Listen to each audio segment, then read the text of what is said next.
सेबी प्रमुख माधवीपुरी बुच एक साथ कई जगह से सैलरी ले रही थी। आईसीआईसीआई बैंक से 16 करोड़ से भी ज्यादा की सैलरी बुच ने उठाई, वो भी तब जब वो भारतीय बाजार नियामक सेबी का हिस्सा थी, सेबी चीफ थी। कांग्रेस ने पूरे तथ्यों के साथ सेबी प्रमुख पर यह आरोप लगाए हैं। कांग्रेस के इस खुलासे ने न सिर्फ सेबी बल्कि प्रधानमंत्री नरेंद्र मोदी और उनकी सरकार को भी सवालों के कटघरे में खड़ा कर दिया है। इस पूरे मामले में मोहरा तो सेबी चीफ बन गई, लेकिन असली खिलाड़ी कौन है?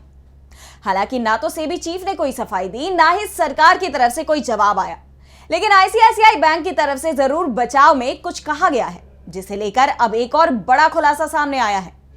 कांग्रेस ने एक और प्रेस कॉन्फ्रेंस की और बुच पर नए सवाल खड़े कर दिए। आईसीआईसीआई ने कांग्रेस के सवालों का दायरा और बढ़ा दिया है। तो कैसे आईसीआईसीआई के बचाव की कोशिश में और उलझ गई सेबी चीफ और मोदी सरकार? क्या नया खुलासा आया है सामने? इसी पर आज हम करेंगे बात। नमस्कार, मैं आराधना। तो बात सेबी चीफ माधवीपुरी बुच को लेकर नए खुलासे की। कांग्रेस ने 2 सितंबर को यह खुलासा किया कि माधवीपुरी बुच ने बतौर सेबी प्रमुख आईसीआईसीआई बैंक से भी सैलरी उठाई, लाखों नहीं करोड़ों की सैलरी उठाई, जिस पर आईसीआईसीआई बैंक की तरफ से जवाब आ गया है। हालांकि बैंक ने तो मामले में अपनी सफाई देने की कोशिश की, लेकिन उनकी सफाई सेबी चीफ पर उल्टे भारी पड़ गई। अब कांग्रेस ने नए सवालों की बौछार कर दी है। तो सबसे पहले हम ये देखते हैं कि आईसीआईसीआई ने कांग्रेस के सवालों का क्या जवाब दिया। तो कांग्रेस प्रवक्ता पवन खेड़ा ने अपनी प्रेस कॉन्फ्रेंस में बताया, एक मोहरे का जवाब आया, आईसीआईसीआई का जवाब आया। उस बारे में थोड़ी चर्चा कर लें, क्योंकि उस जवाब से और सवाल खड़े हो जाते हैं। उस जवाब ने हमारा काफी काम आसान कर दिया। इस पूरे घोटाले का एक परत और खुली इस जवाब से। तो आईसीआईसीआई कहता है कि माधवी बुच जी को जो उनका कार्यकाल था आईसीआईसीआई में, उसका रिटायरल बेनिफिट मिला, तनख्वाह नहीं थी। ये सेवानिवृत्ति के पश्चात जो उनको पैसा देना था वो था। इसके बाद कांग्रेस प्रवक्ता पवन खेड़ा ने सेबी प्रमुख की पूरी बैलेंस शीट ही पेश कर दी, जिसमें माधवीपुरी बुच की आईसीआईसीआई से सैलरी से लेकर ग्रेचुइटी तक सारी जानकारी शामिल थी। कांग्रेस प्रवक्ता पवन खेड़ा ने बताया कि जब माधवीपुरी बुच आईसीआईसीआई से रिटायर हुई तो 2013-14 में उन्हें 71,90,000 रुपए की ग्रेचुइटी मिली। 2014-15 में उन्हें 5,36,08,85 रुपए रिटायरमेंट कम्यूटेड पेंशन मिली। लेकिन अगर 2014-15 में माधवीपुरी बुच और आईसीआईसीआई के बीच सेटलमेंट हो गया था और 2015-16 में उन्हें आईसीआईसीआई से कुछ नहीं मिला, तो फिर 2016-17 में पेंशन फिर से क्यों शुरू हो गई? खेड़ा ने सवाल उठाया कि रिटायरमेंट के बाद किसी भी व्यक्ति का पेंशन अमाउंट हर साल बदलता है क्या? क्या बीच में पेंशन मिलनी बंद हो जाती है और बाद में फिर से शुरू हो जाती है? मैं बताता हूं कैसे हुआ यहां। अगर 2014-15 में सब सेटलमेंट हो गई आईसीआईसीआई की और माधवी बुच जी की, और 2015-16 में उस टेबल में आप देखिए कि उनको वहां से कुछ नहीं मिला, नो सैलरी लिखा हुआ है, तो फिर 2016-17 में फिर से क्यों मिलनी शुरू हो गई? ये ऐसी कौन सी पेंशन है? सेटलमेंट हो गया, 5 करोड़ के लगभग आपने दे दिया, ग्रेचुइटी आपने दे दी, फिर आपने देना बंद कर दिया, लेकिन 16-17 में फिर से शुरू कर दिया। ये बड़ी चमत्कारिक पेंशन है, फिर से मिल गई। पवन खेड़ा यही नहीं रुके, आगे उन्होंने बुच की तनख्वाह को लेकर भी तथ्य पेश किए और सवाल उठाया कि आमतौर पर तो एक व्यक्ति की पेंशन उसकी आय की ज्यादा से ज्यादा आधी यानी 50% होती है। किसी भी सूरत में एवरेज पेंशन एवरेज इनकम से ज्यादा नहीं हो सकती, लेकिन बुच के केस में ऐसा नहीं है। बुच 2007 से लेकर 2013-14 तक आईसीआईसीआई बैंक से जुड़ी रही और इस दौरान उनकी एनुअल सैलरी यानी मासिक वेतन का एवरेज 1,30,00,000 रुपए था, जबकि उनके एक साल की पेंशन का एवरेज 2,77,00,000 है। खेड़ा ने बुच की सैलरी और पेंशन से जुड़े तथ्यों पर रोशनी डालते हुए सवाल किया कि ऐसी कौन सी नौकरी है जहां सैलरी से ज्यादा पेंशन है। खेड़ा ने आईसीआईसीआई बैंक को घेरते हुए कहा कि हमें तो इसका अंदाजा भी नहीं था, लेकिन जब जवाब आया तो इस पर रिसर्च की और रिसर्च में ये नए सवाल खड़े हो गए। कांग्रेस प्रवक्ता ने तंज कसते हुए कहा कि पेंशन से ज्यादा तनख्वाह होती है, ये हमने बचपन में सुना था और तनख्वाह से ज्यादा पेंशन न्यू इंडिया में आने लगी है। कुछ लोगों को मिलती है। उसके लिए आपको मोहरा बनना पड़ता है, उसके लिए आपको प्यादा बनना पड़ता है। हमें इसका जवाब आईसीआईसीआई से हमें कोई गुरेज नहीं है, वही दे दे। खेड़ा ने तंज कसते हुए कहा कि ऐसी नौकरी हम सबको मिलनी चाहिए जहां पेंशन तनख्वाह से ज्यादा हो।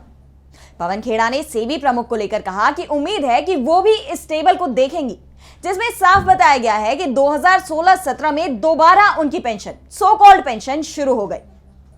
खेड़ा ने कहा कि ये वही वक्त है जब बुच सेबी की ऑल टाइम मेंबर बनी। आगे बढ़ते हुए कांग्रेस प्रवक्ता ने आईसीआईसीआई के दूसरे जवाब की तरफ रुख किया। इसमें ईएसओपीज की बात कही गई है। सबसे पहला सवाल तो यह है कि ईएसओपीज क्या होता है।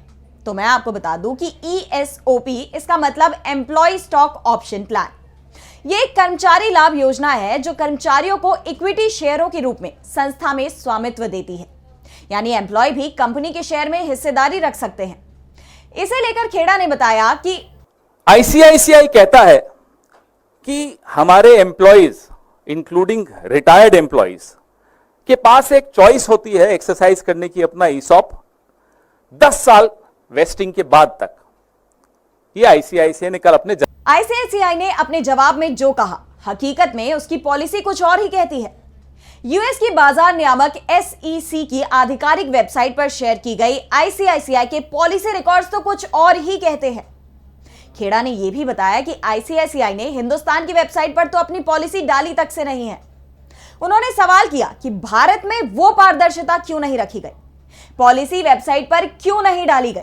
वहीं यूएस की SEC की आधिकारिक वेबसाइट से मिली जानकारी के मुताबिक एक पूर्व कर्मचारी अपने ईएसओपी से जुड़े अधिकारों का प्रयोग कंपनी छोड़ने के ज्यादा से ज्यादा 3 महीने तक ही कर सकता है। अब ऐसे में सवाल यह उठता है कि फिर माधवी बुच 8 साल बाद कैसे अपने ईएसओपी से जुड़े अधिकारों का प्रयोग कर रही हैं? यह कौन सी पॉलिसी के तहत हो रहा है?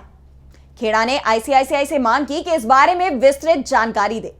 और सबसे बड़ी बात कि जब बुश ने अपने इन अधिकारों का उपयोग किया तब वो सेबी में थी और उन्हें उस वक्त जो कंपनी के शेयर की प्राइस थी उसके आधार पर मुनाफा मिला। इसे लेकर खेड़ा ने पूछा कि क्या इस तरह का लाभ आईसीआईसीआई के तमाम कर्मचारियों को भी मिलता है।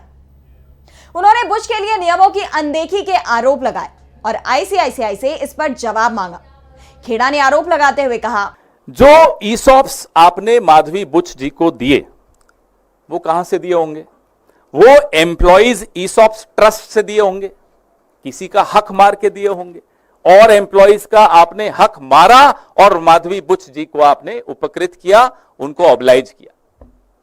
बताइए, अगर गलत है तो जवाब दीजिए। ईसॉप भी तो ट्रस्ट से ही आएगा। उस ट्रस्ट में जो ईसॉप्स हैं, अगर मैंने ज्यादा ले लिए तो विनीत जी को नुकसान होगा। कितने ऐसे कर्मचारियों को आपने नुकसान दिया और 8 साल बाद एक्सरसाइज करने का इनको अधिकार दिया, ये हम जानते। पवन खेड़ा ने तीसरा मुद्दा ईएसओपीज पर टीडीएस का उठाया कि क्या आईसीआईसीआई अपने हर कर्मचारी के टीडीएस का भुगतान करता है। टीडीएस यानी टैक्स डिडक्टेड एट सोर्स। ये वो टैक्स है जो आपके वेतन से या वेतन के अन्य सोर्स से काटा जाता है और आमतौर पर कर्मचारी ही इसका भुगतान करता है। लेकिन खेड़ा के मुताबिक सेबी प्रमुख माधवी पुरी बुच को टीडीएस का अमाउंट भी आईसीआईसीआई की तरफ से दिया गया है। इस पर उन्होंने सवाल किया कि क्या यह बुच की इनकम में शामिल नहीं किया जाएगा, और अगर यह उनके वेतन में गिना जाएगा तो आईसीआईसीआई ने इसे उनके टैक्सेबल इनकम में क्यों नहीं दिखाया। यह तो एक तरह से इनकम टैक्स एक्ट का उल्लंघन है। मतलब इस हिसाब से सेबी प्रमुख और आईसीआईसीआई पर एक और आरोप लग जाता है। खेड़ा ने चेतावनी देते हुए कहा कि आईसीआईसीआई आकर जवाब दे, नहीं तो हम तो सवाल करेंगे, और ये तो अभी बस शुरुआत है। कांग्रेस प्रवक्ता ने साफ कर दिया कि वो मामले के तह तक जाकर रहेंगे। अब चाहे सेबी की प्रमुख इस पर आकर अपनी सफाई दे, चाहे आईसीआईसीआई बैंक बचाव में उतरे, लेकिन कांग्रेस इस शतरंज के असली खिलाड़ी तक पहुंच कर रहेगी। तो आज की हमारी स्पेशल रिपोर्ट में बस इतना ही। अगर आपको ये रिपोर्ट पसंद आई तो वीडियो को लाइक करना ना भूलें और चैनल को सब्सक्राइब कर लें। नमस्कार।